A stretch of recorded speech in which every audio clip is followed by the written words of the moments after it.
Sawadee krap. So you've packed your drone, landed in Thailand, and you're thinking, time to get some epic beach shots and maybe buzz a coconut tree or two. Well, hold your propellers. In Thailand, flying a drone without the proper paperwork can land you in jail faster than you can say, my pen ride. But don't worry, I went through the whole process, the forms, the insurance, the online assessment, and in this video I'll show you exactly what you need to do to fly legally in Thailand and not end up trading your drone for prison rice. Oh, by the way, the rules I'm talking about are for 2025. If you're watching this from the future, maybe in 2027 on your flying hoverboard, make sure to double check the current laws. Things can change. So here's the deal. You've got to register your drone in two places. Number 1, NBTC. These are the people who care about your remote controller's radio signal. Basically, if your drone talks to the controller, they want to know about it. Number 2, CAAT, the Civil Aviation Authority of Thailand.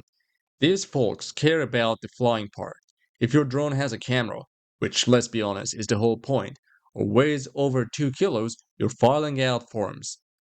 I uploaded my passport, drone photos, serial numbers, proof of purchase, insurance, basically everything except my blood type. It's like dating, but with the Thai government. You'll need a Thai phone number for the registration. Don't panic, SIM cards are super easy to get.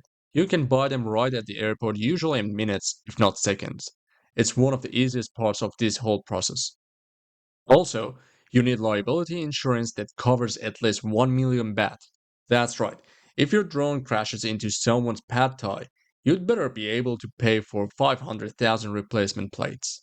There are quite a few insurance companies to choose from, but I went with Jaymart, and honestly, I was happy with their customer service. The fee was about 800 baht, and they processed it pretty smoothly. Next up, the assessment.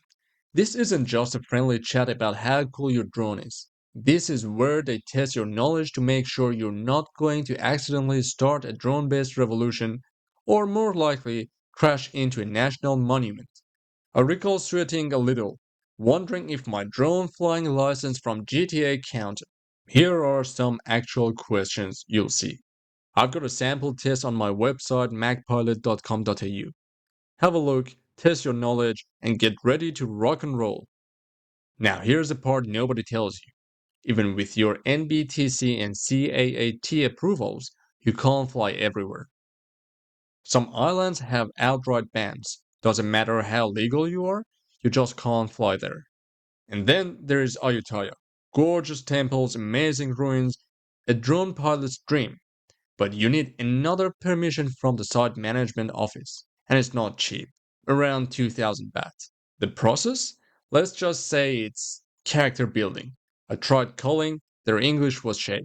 I emailed, no replies. My guide told me you basically have to march down to the office, pay up, and then you're clear. So is it a hassle? Yeah, a little. But once you're registered, insured, passed the quiz, and maybe bribe the temple office with 2000 baht, you can finally fly legally and capture Thailand's insane beauty from above. Just remember, paperwork first, drone footage second, prison rice never. If this video helped you out, drop a like, subscribe for more drone tips, and let me know in comments where in Thailand would you fly first. Phuket beaches, Chiang Mai mountains, or just chasing tuk-tuks in Bangkok.